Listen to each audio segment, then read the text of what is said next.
Salut, c'est Arnaud du team Berkley France, on se retrouve pour une nouvelle vidéo. Aujourd'hui on va présenter une gamme de chatterbait de chez Berkley qui nous vient du Japon, c'est la gamme Dex. Ce chatterbait il est disponible en 4 grammages, 7, 11, 14 et 21 grammes.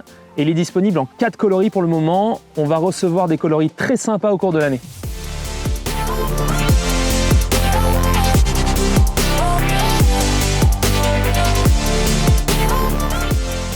Ce leurre il est équipé d'un hameçon Fusion 19 assez large, ce qui permet de ferrer plus facilement les poissons.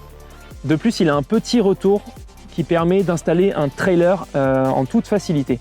En trailer, moi je conseille de mettre soit des shads finesse, donc avec une queue en V, soit des shads, là on est sur un power swimmer avec un petit paddle et une vibration très serrée. Je déconseille d'utiliser des gros shads avec des gros paddles qui pourraient éventuellement déstabiliser la nage du chatterbait. J'utilise le chatterbait un petit peu tout au long de l'année quand la météo le permet, quand les températures d'eau le permettent. J'aime bien pêcher le brochet avec, par exemple sur des herbiers ou sur des cassures, donc ça va dépendre. En début de saison, ça va être très bon. Au cours de l'année, ça va être très bon aussi. Et après, en hiver, si les températures d'eau ne sont pas trop froides, ça va être très efficace. Notamment aussi sur les black bass tout au long de l'année, sur les perches et les cendres aussi. J'ai pas, début de saison, c'est vraiment là où je l'utilise le plus. Mais après, tant que je pêche de l'herbier dans pas trop profond et que je sais qu'il y a des poissons sur zone à localiser, je vais utiliser un chatterbait.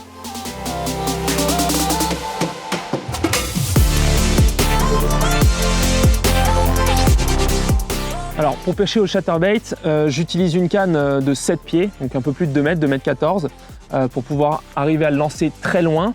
Il ne faut pas qu'elle soit trop dure, là pour le coup c'est une medium heavy, 10-30 grammes, ça c'est parfait parce qu'on va avoir quand même de la souplesse pour bien ressentir les vibrations du chatterbait, sachant qu'il y a quand même un signal vibratoire et sonore assez élevé dans l'eau.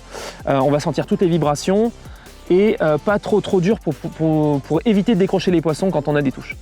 Pour le coup, vu que c'est une pêche en power fishing, donc c'est-à-dire qu'on va lancer et ramener très rapidement ce leurre-là, je vais avoir plutôt tendance à utiliser des moulinets avec un faible ratio. Là, pour le coup, on est sur un Revo winch avec un ratio de 5.4.